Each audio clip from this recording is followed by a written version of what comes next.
Il semblerait que les impayés de l'État envers les collectivités pour les loyers des casernes de gendarmerie seraient régularisés d'ici la fin de l'année. Mais cela ne saurait suffire.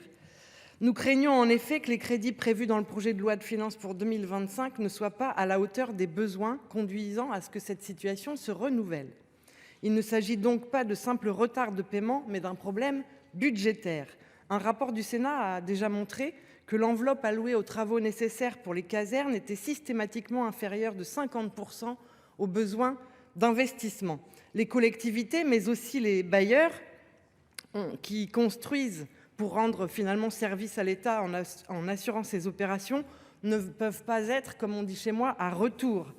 Or, la commune de Terre-de-Caux, en Seine-Maritime, m'a par exemple signalé que les loyers versés ne sont pas ajustés en fonction de l'évolution des taux d'intérêt des emprunts contractés pour financer la construction du casernement. Le déséquilibre financier s'élèverait ainsi à 35 000 € pour l'exercice 2024.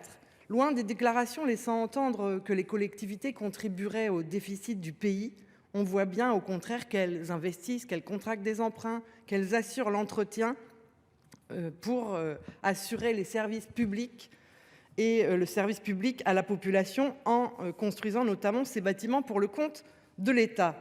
Monsieur le ministre, pouvez-vous nous assurer que les collectivités ne seront pas pénalisées dans cet engagement? Je vous remercie. Dans un contexte marqué par un engagement exceptionnel de nos forces de sécurité intérieure et partiellement imprévu, notamment en Nouvelle-Calédonie, le programme 152 a sollicité des ouvertures de crédits supplémentaires dans le cadre d'une loi de fin de gestion. Dans l'attente, la tension qui pèse sur la trésorerie de la gendarmerie a conduit à donner la priorité au financement des activités opérationnelles pour permettre la poursuite de l'engagement d'unités de gendarmerie pour la sécurisation en France. Aussi, outre le report de certains investissements, la mise en paiement de certains loyers a été retardée.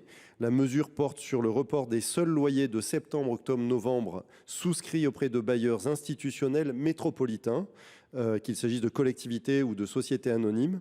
L'ensemble des baux faisant l'objet d'un report de paiement représente au total 90 millions d'euros. Les bailleurs les plus fragiles, notamment les particuliers, ne sont pas concernés, de même que l'ensemble des bailleurs en outre-mer.